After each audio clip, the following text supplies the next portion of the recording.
감사합니다. 기도하겠습니다. 하나님 아버지, 하늘 보좌의 응답과 축복을 이 시간도 누리게 하옵시며 말씀 듣는 모든 하나님의 자녀들이 그 말씀이 그러한가 깨닫게 주께서 역사하옵소서. 주께 감사드리며 우리 주 예수 그리스도 이름으로 기도하옵나이다. 아멘.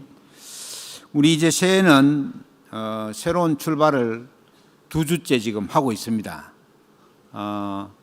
7일이 주일이라 가지고 좀 많이 지난 것 같은데 이제 2주밖에 안 됐습니다.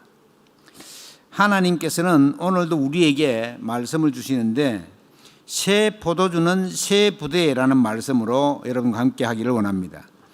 예수님께서 하나님으로 공식적인 생애 사역을 하실 때에 보면 유대인들과 굉장히 많이 부딪히는 장면들이 나옵니다.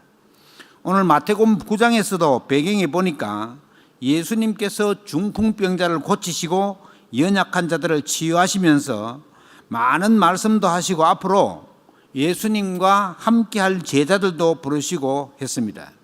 그래서 마태복음 9장에 보면 이 마태는 마태복음을 쓴 저자죠. 마태를 부르시고는 마태의 집에 앉아서 음식을 잡수시는데 그 당시에 세리와 죄인들을 옆에 와서 함께 앉아 있었습니다. 이 마태도 세리 출신이거든요. 그러니까 그걸 보고 바리새인들이 또 시비를 거는 겁니다. 예수님을 보고 예수님 또는 주님 그러지 않고 선생님이다. 선생님 그러면서 어째서 선생님의 제자들은 세리와 죄인들과 같이 식사합니까? 원래 정통 유대인들은 세리하고 죄인들하고는 밥을 안 먹어요. 또 특히 세리는 예를 들어서 세금을 100만 원 걷어야 된다. 그러면 이 사람은 200만 원 걷는 거예요. 100만 원은 내고 100만 원 자기가 먹는 거라. 이러니까 완전 세리는 도둑놈 취급하는 거예요. 유대인들이. 그래서 세리하고 죄인들하고는 같이 식사 안 한다.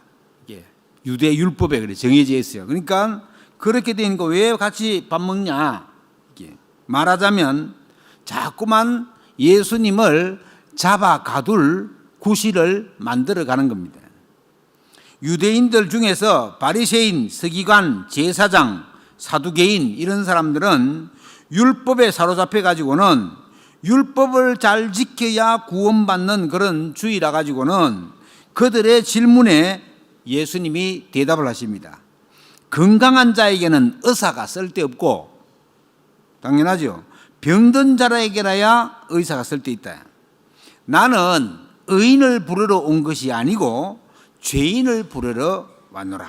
이렇게 예수님은 항상 유대인들을 향해서 그들의 가슴에 찔리는 얘기들을 했어요. 또 시비를 겁니다. 왜 우리는 금식하는데 당신 제자들은 금식 안 합니까? 유대인들은 정통 유대인들은 금식하는 날짜를 미리 정해놨어요. 율법에 언제는 금식한다 정해놨어요. 주로 뭐 안식일 되기 전에 금요일 저녁에는 주로 금식하고 그런 식으로 정해놨는데 왜 당신 제자들은 금식 안 하느냐? 이 바리새인들 아주 율법을 지키는 사람들이라서 그렇게 금식을 왜 안 하느냐? 유대 전통 정식에 의하면 1년에 한 4번 정도는 금식을 합니다. 뭐 길게 하는 사람들은 뭐 한 40일도 하고 짧게 하는 사람들은 막 2, 3일도 하고 그런 식으로 이제 금식을 한단 말이죠. 어떻게 금식하느냐? 이 사람들이 웃기는 것이 내가 이렇게 금식합니다 하고 자랑하기 위해서 자기 얼굴에다가 검정칠을 막 하고 일부러 막 거지같이 초췌하게 그렇게 보이도록 한단 말이죠. 그러면 저 사람 이제 금식하는구나. 다른 사람 다 알아요. 그래서 이 사람들로부터 저 사람이 금식하는구나. 칭찬과 동정을 얻기 위해서 금식 표시를 일부러 내면서까지 자기 의의를 나타내려고 하는 그런 종교 생활의 대표적인 인물들이 바리새인들과 서기관들이었습니다. 그때 주님은 말씀하시기를 산상보훈을 통해서 너희가 금식하려고 하면 머리에 기름을 바르고 얼굴을 깨끗이 씻어라. 그러니까 금식표 내지 마라. 이렇게. 너무 조촐하게 보여가지고는 그렇게 하지 마라. 예수님은 그런 걸 외식하는 자들이다. 외식. 다른 사람에게 자기를 나타내 보이려고 하는 금식, 그런 거 하지 마라.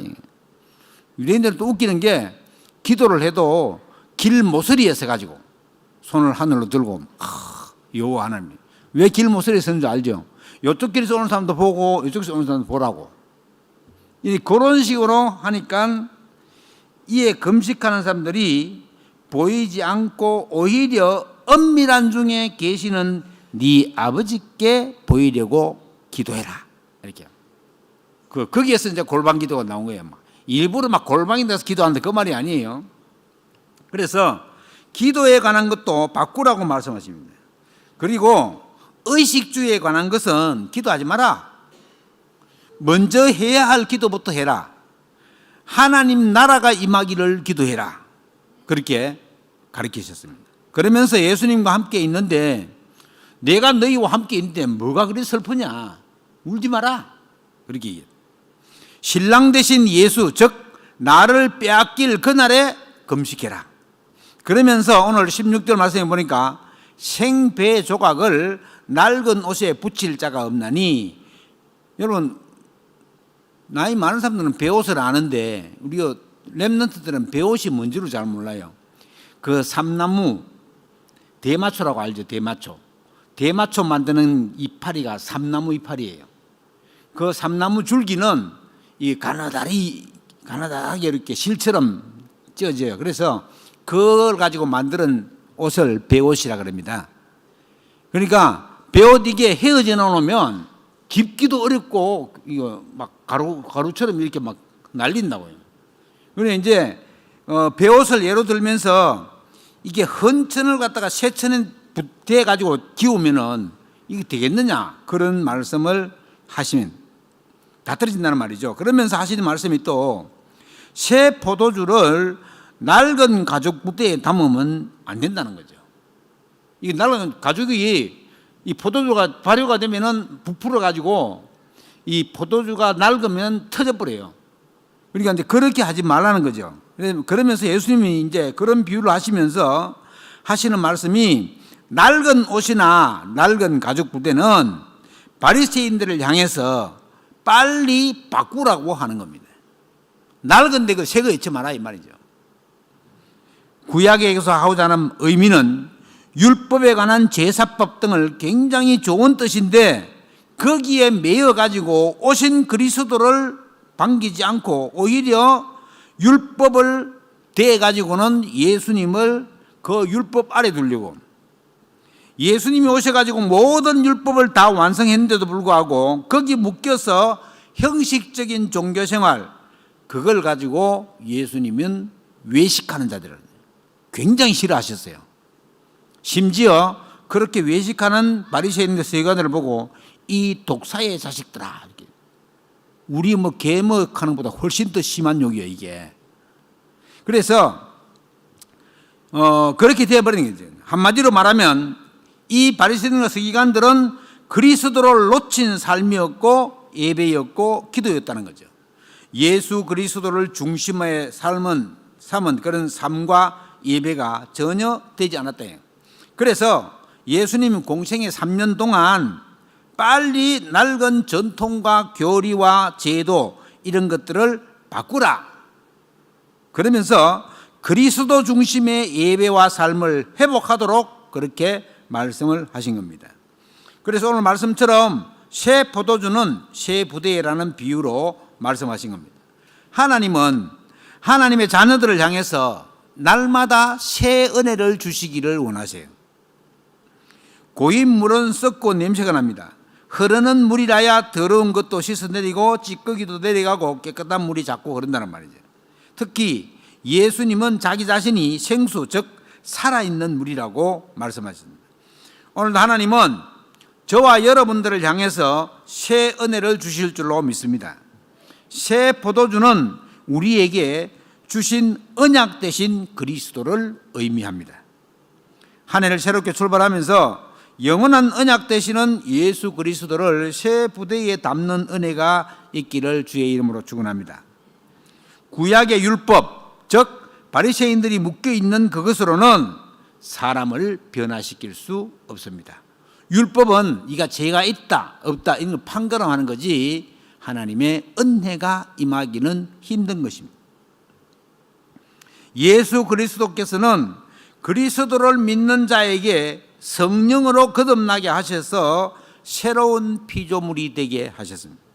그래서 예수 그리스도를 구주로 믿고 영접한 사람 안에는 성령으로 예수님이 그 안에 거하셔서 성전 삼으시고 계시고, 그래서 고린도서 3장 16절에서는 너희가 하나님의 성전인 것과 하나님의 성령이 너희 안에 거하시는 줄을 너희가 알지 못하느냐 그렇게 말해요.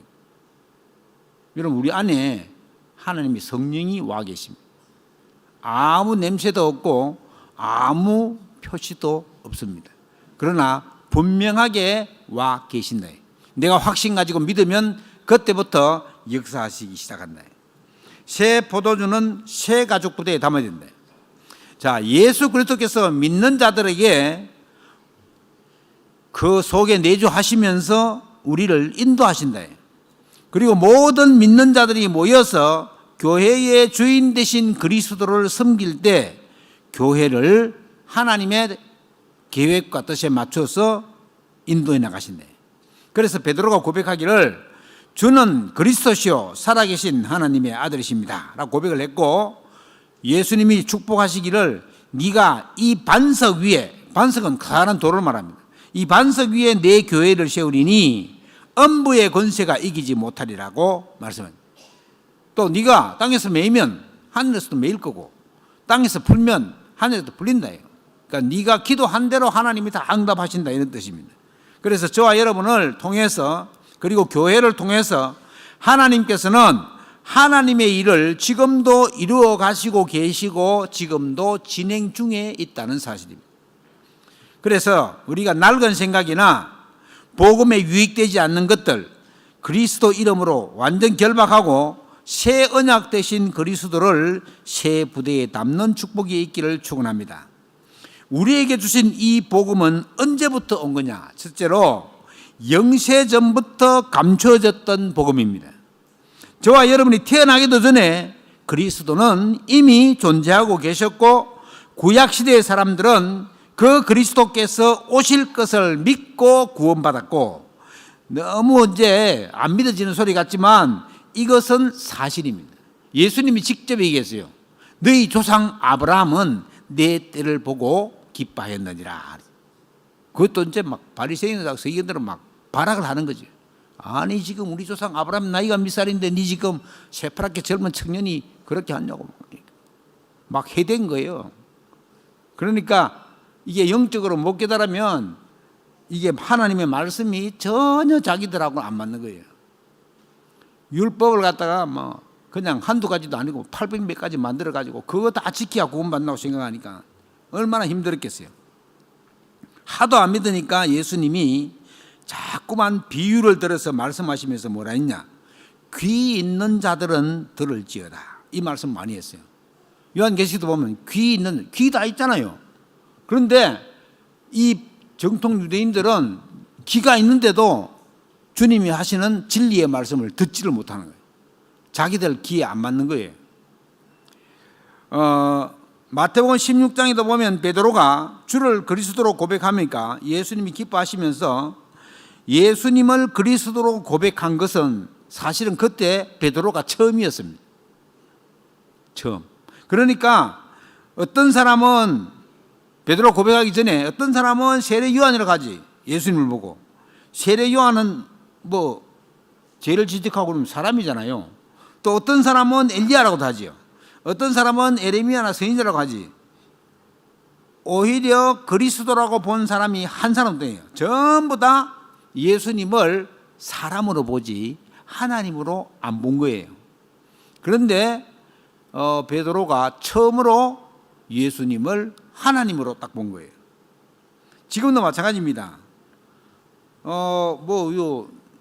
우리 제주도 곳곳에 있는데 여호와의 증인 있잖아요. 증인의 왕국 회관 그런 거 있잖아요. 거기 가면 그 사람들은 예수님을 사람으로 봅니다. 모세와 같이 훌륭한 사람으로 봐요. 그냥 뭐 보통 사람은 보진 않아요. 하여튼 예수님을 그러니까 사람으로 본네요. 또 우리가 막 이단자고 얘기하는 신천지는 그 이만희 그 사람을 갖다가 성령으로 봐요. 성령. 웃기죠. 사람은 아무리 똑똑해도 성령이 될 수 없는데 지금 얼마 전에 죽은 문선명 씨도 그 사람도 자꾸 자기를 문선명 자기 이름대로 자기 달 같고 태양 같은 그런 성령이라고 다시 살아날 거라 그러는데 아직 안 살아났잖아요. 죽은 지 오래됐는데. 여러분 예수님은 우리에게 사람의 몸을 입고 온 하나님이십니다. 그리고 또 하나님의 교회라고 또 교회 이름을 하나님의 교회는 불신자들이 보면 다 속겠어요. 거기 터미널에 가면은 하늘색으로 4층짜리 건물이 큰 게 있는데 거기 하나님의 교회에 써놨어요. 거기는 또 예수님을 안 믿고 안상홍이라고 하는 사람을 믿어요. 그런데 얼마 전에 안상홍이 죽었어요. 그러니까 안상홍 어머니를 믿어. 어머니. 이래가지고 이 사람도 희한하게 그렇게 신학 공부하는 게 표가 나는 게 집집마다 찾아다니면서 요새는 하나님이 이제 안상홍이 죽었으니까 하나님 죽고 하나님 어머니가 있다는 거예요. 아니 하나님 아버지가 있으니까 하나님 어머니 있을 거 아니냐 이렇게 너무나도 단순한 논리로 그렇게 사람들한테 접근해 옵니다. 우리 그냥 보통 생각하면 하나님 아버지 있으니까 어머니 있겠구나. 천주교도 비슷한 거거든요. 아이고 하나님 아버지한테 기도 잘 못하니까는 그냥 마리아 어머니한테 기도해가지고는 기도 그냥 하더라고. 우리가 또 말도 또 그렇게 합니다. 아버지한테 얘기하기 좀 그러니까 엄마한테 얘기해가지고 우리 그러잖아. 이치가 얼마나 맞는 말 같아요. 그러니까 엉뚱한 소리입니다. 여러분 하나님 아버지라고 부르는 것은 신랑 대신 예수 그리스도, 신부는 모든 구원받은 하나님의 자녀들이 신부 역할입니다. 그래서 신부가 다른 신랑을 섬긴다. 그게 우상숭배예요. 그래서 그걸 갖다가 음행으로 표현하는 거예요. 우상숭배하는 걸 갖다가 음행으로 표현한다고. 왜요? 신랑 대신 예수를 안 믿고 안 바라보고 우상을 바라보니까. 이제 그런 식으로 믿음이 되어 있어야지 정상적인 믿음이 되는데 엉뚱하게 지금 이제 신천지 같은 경우에는요, 지난번에 대구 스타디움에서 10만 명 넘는 사람들이 우리 신학원에 졸업하면 왜 이렇게 처음에 졸업할 때는 그랬거든요. 학사모 쓰고 막 했거든요. 학사모 쓰고 저런 가운 입은 사람이 10만 명이 대구 스타디움에 모였어요. 결코 적은 숫자 아닙니다. 정의 요원 자기들은 정의 요원 우리 식으로 하면 완전 중직자들이 그 사람들이. 그런데 영적으로 조금 갈급하고 문제가 있는 사람들이 거기에 가면은 다 쏘아놓는데 신천지가 얼마나 자세하게 가르쳤는지 몰라요. 여러분 마태복음에 나오는 산상보리 나오는 이런 그 마태복음 13장에 나오는 그 천국 비유 그 여러분 그림 그리기가 다 설명할 수 있겠어요? 뭐 그런 게 있는가 보다 이러지. 장로 교인들은 거기는 가면요 대학 노트에다가 그림을 딱 그려가지고 얼마나 자세히 가르쳤는지 모릅니다. 그건 결국이 무슨 얘기를 모른다는 말이에요. 그리스도를 제대로 모른다는 말이에요. 다 예수님 얘기예요. 천주교에도 그리스도를 얼마나 많이 한다고요. 궁극적으로 예수 그리스도는 약화시키고 마리아를 숭배하는 것이 천주교입니다. 그리고 예수님도 아닌 예수상을 그려놓고 만들어놓고 거기서 절하고 난립니다. 여러분 천주교 다니는 사람들 다닌다고 오신 분들 계시겠지만은 요 벽에 보면요 마리아상을 딱 넣어놨어요. 동상 비슷하게 만들어가지고 그러면 사람들 들어오죠. 그러면 거기부터 먼저 가요. 그럼 그 앞에 가지고 뭐시고 가만히 들어보니까 마리아를 위한 기도가 있어요. 기도문이 따로 있다고. 그거 기도하고 그래 자리에 앉아요. 그리고 신부가 또 이렇게 강론하잖아요. 신부 자기 마음대로 말하는 거 아니에요. 교황청에서 다 내려오는 거예요. 내려오는 그걸 딱 말해요. 그리고 결혼을 해가지고는 천주교에 가면 결혼 예식을 새로 해야 돼요. 그게 7가지 성례식에 포함되는 겁니다. 견진성사를 해가지고는 결혼식을 새로 해야 돼요. 그러면 기독교 다니다가 천주교 하는 사람이 있거든요. 그 사람들 가가지고 다 결혼 예식 새로 해요. 그리고 더 그게 우상숭배인 게 확실한 것은 마리아상이나 예수상을 갖다가 상점에서 사잖아요.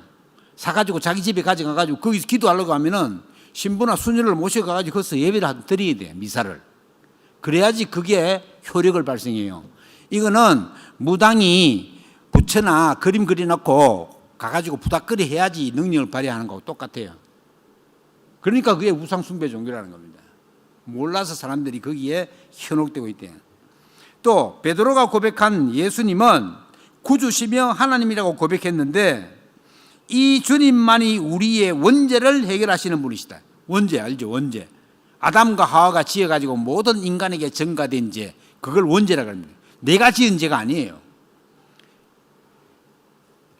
심지어 이 원죄를 해결받기 위해서 그 사람은 이제 원죄는 몰랐지만 일단 사람들이 태어나면 죄가 있다는 걸 알았어요. 유대인들은. 그래가지고는 예수님 오셨을 당시에도 성전에 모여가지고는 대속죄일 날 1년에 한 번은 무조건 이 소를 잡고 양을 잡아가지고 피를 흘리면서 그 제단에 뿌렸다고. 이스라엘 사람 식구대로 다 양 잡았으니까 어떻게 되겠어요? 양을 잡고 소를 잡은 피가 냇물을 이루어가지고 내려갔다고. 그게 이제 그 이스라엘에 가면요, 그 냇물을 이루고 내려간 그게 아직 있어요. 소 잡고 양 잡아가지고.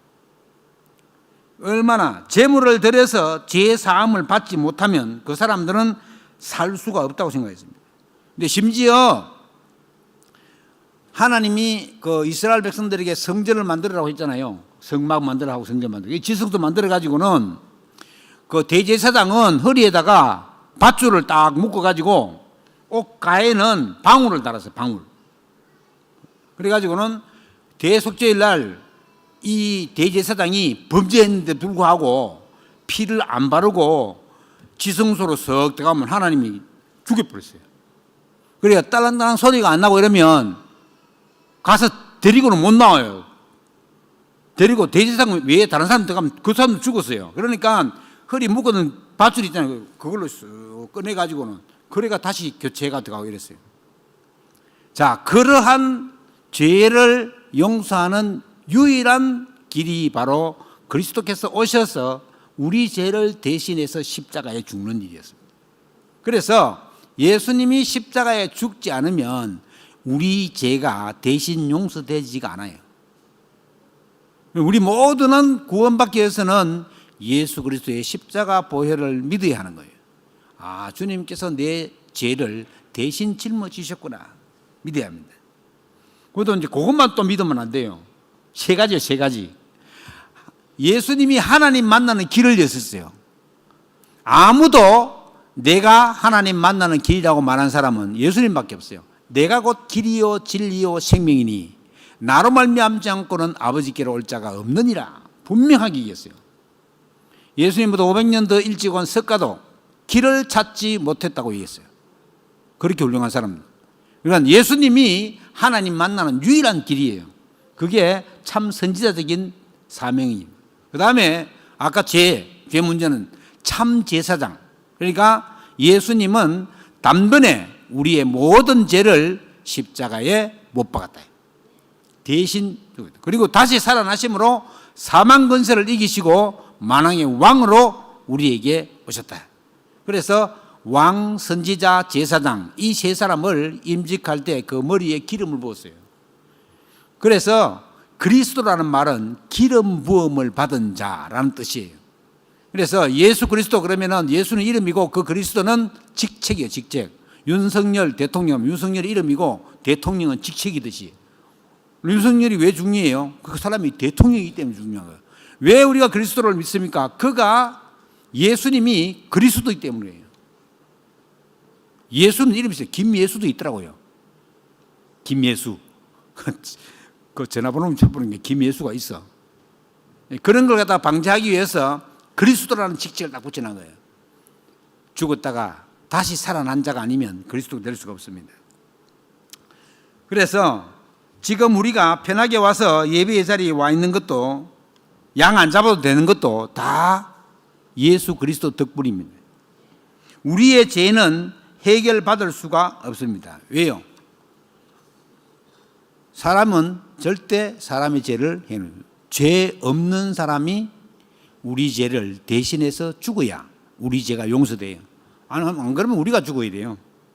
그래서 우리는 편하게 예수 그리스도를 믿고 그 죄를 대속받은 겁니다. 다 끝냈다. 그래서 예수님이 가상치료는 제일 마지막 말, 예수님 십자가의 제일 마지막 한 말이 다 이루었다. 그러니까 막연하게 생각되죠. 이거는 보통 사건이 아닙니다. 예수 그리스도의 죽으심과 부활, 그것도 나를 위해, 그리고 우리 자녀들을 위해, 그리고 우리 생명을 보존하기 위해서 그리스도께서 이미 다 끝내 놓으신 그 언약입니다. 우리가 예수를 믿지 않고 살면 저주와 재앙은 끊임없이 들어오게 되어 있습니다.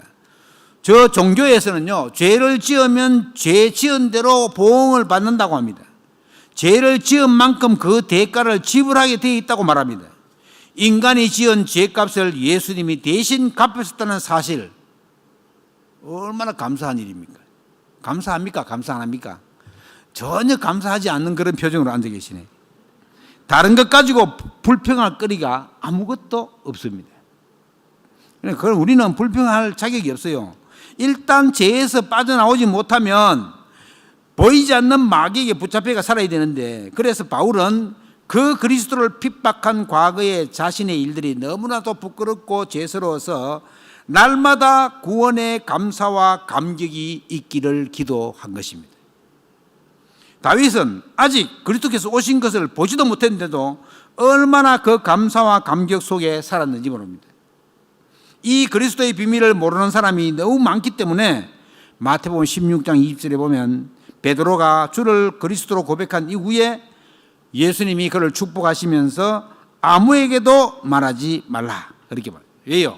아직 때가 이르지 않았대요.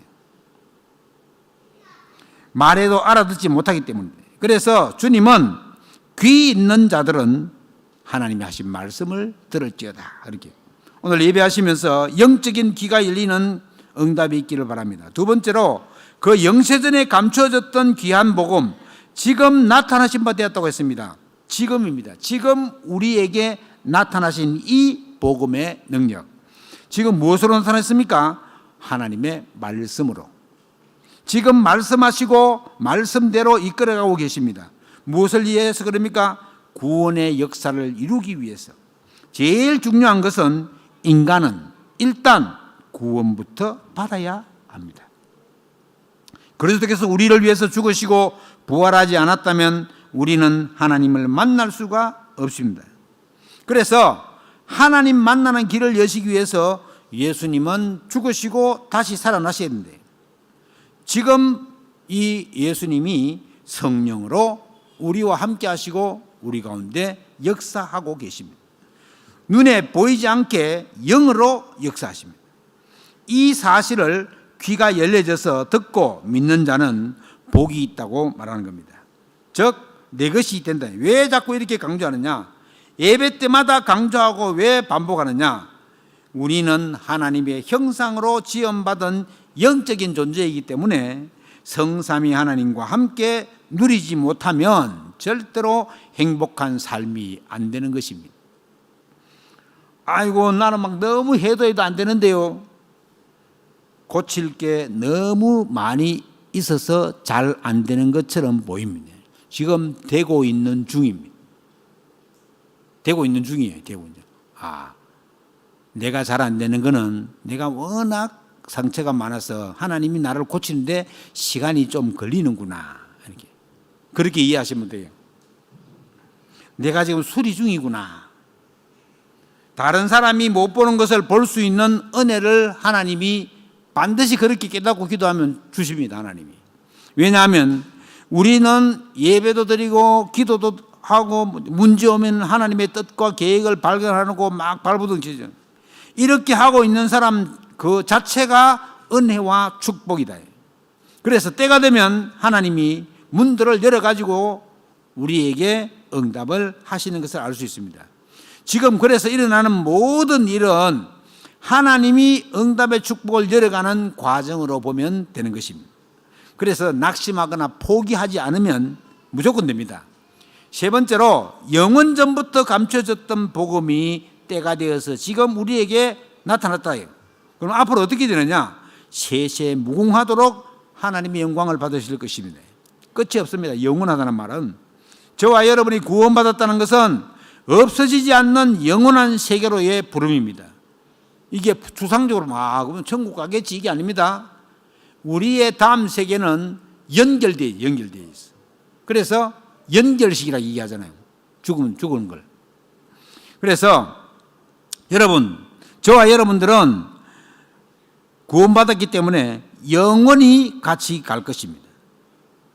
그래서 조금 미운 짓 해도 미워 안 해도 돼요. 왜냐? 영원히 같이 갈 거기 때문에. 영원히. 아무리 그래도 영원히 같이 가면 같이 어깨동무 같이 가야 안 되겠어요? 원수 질 필요도 없고 이거는 그냥 계속.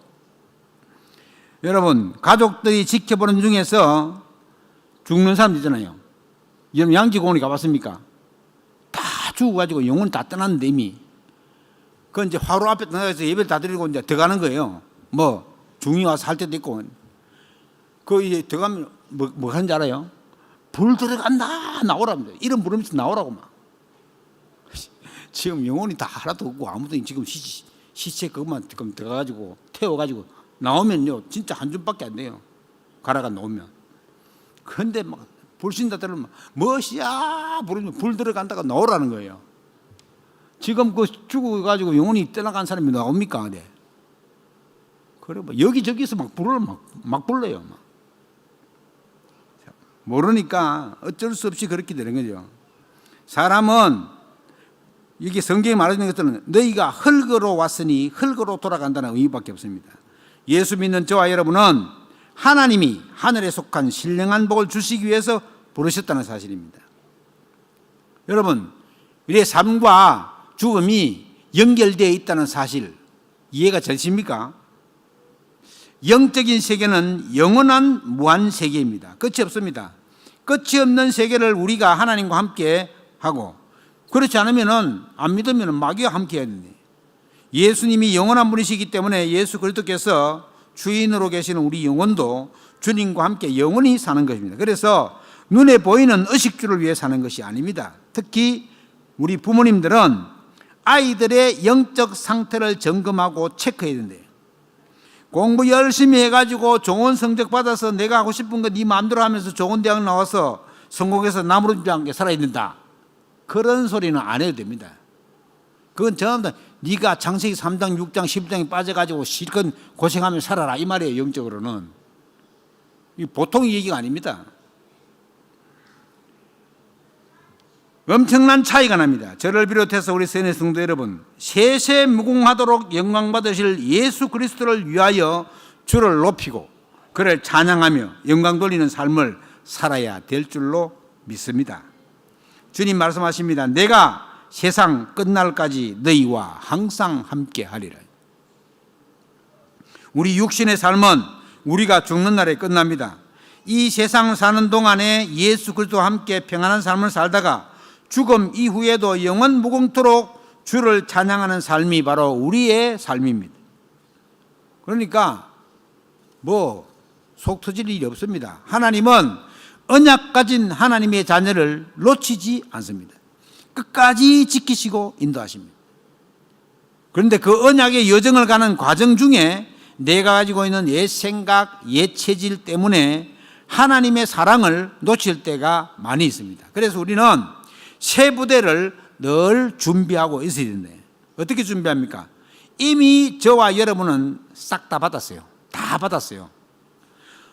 그 어떤 똑똑하고 권력 있는 사람도 모르고 있는 138 언약을 우리는 알고 그걸 내가 가졌고 그것으로 집중도 하고 있잖아요.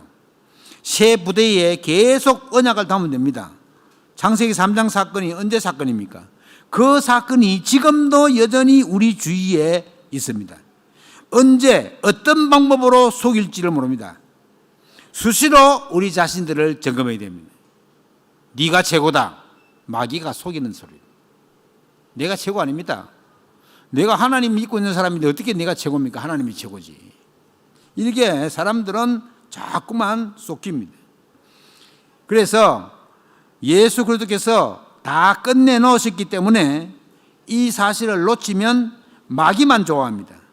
창세기 6장 네피림 사건이 언제 사건입니까?